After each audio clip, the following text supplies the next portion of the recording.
అందరికీ నమస్తే అండి. ఈరోజు పచ్చి బొబ్బర్ల కాయలతో నువ్వుల మసాలా కూర చేశానండి. 1/2 కేజీ బొబ్బర్లు తీసుకుని ఇలా ముక్కల కింద కోసి ఉడకబెట్టుకోవాలి. ఉడకబెట్టేటప్పుడు కొద్దిగా ఉప్పు వేసుకుని ఉడకబెట్టుకోవాలండి. బొబ్బర్లు ఉడికినాయండి. ఈ బొబ్బర్లు నీళ్ళతో సహా పక్కన ఉంచుకోవాలి. స్టవ్ మీద వేరే గిన్నె పెట్టుకుని 1 చెంచా ధనియాలు, 1 చెంచా మినపప్పు, 1/2 చెంచా జీలకర్ర, 2 చెంచాలు నువ్వులు వేసి దోరగా వేయించుకోవాలి. ఇవన్నీ చల్లారాక మిక్సీ గిన్నెలో తీసుకోవాలండి. ఇందులో 2 పచ్చిమిర్చి, కొద్దిగా పచ్చి కొబ్బరి వేసి మెత్తగా మిక్సీ పట్టుకోవాలి. స్టవ్ మీద గిన్నె పెట్టుకుని 2 చెంచాలు నూనె పోసుకోవాలండి. అందులో ఆవాలు, జీలకర్ర, కరివేపాకు వేసి వేయించుకోవాలి. అలాగే 1 మీడియం సైజు ఉల్లిపాయ ముక్కల కింద కోసుకుని వేసుకోవాలండి.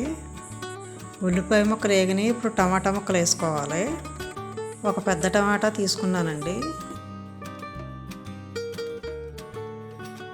టమాటా ముక్కలు మగ్గినాయండి. ఇప్పుడు ఇందులో కొద్దిగా పసుపు, సరిపడా ఉప్పు వేసి కలుపుకోవాలి. అలాగే నూరుకున్న 1 చెంచా అల్లం వెల్లుల్లి పేస్ట్ వేసుకుని కలుపుకోవాలి.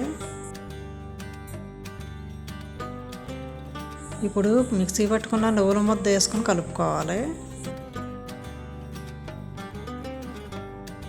ఇదంతా కాసేపు వేయించుకోవాలండి. ఉడకబెట్టుకున్న పచ్చి బొబ్బర్ల ముక్కలు నీళ్ళతో సహా ఇందులో వేసి కలుపుకోవాలి. ఉడుకు మొదలయ్యాక మంట సిమ్లో పెట్టి ఉడికించుకోవాలి. కొద్దిసేపు ఇలా ఉడికించుకొని స్టవ్ కట్టేయాలండి. ఇదేనండి పచ్చి బొబ్బర్ల కాయలతో నువ్వుల మసాలా కూర. ఈ వీడియో మీకు నచ్చితే లైక్ చేయండి, షేర్ చేయండి, సబ్స్క్రైబ్ చేసుకోండి. ఉంటానండి.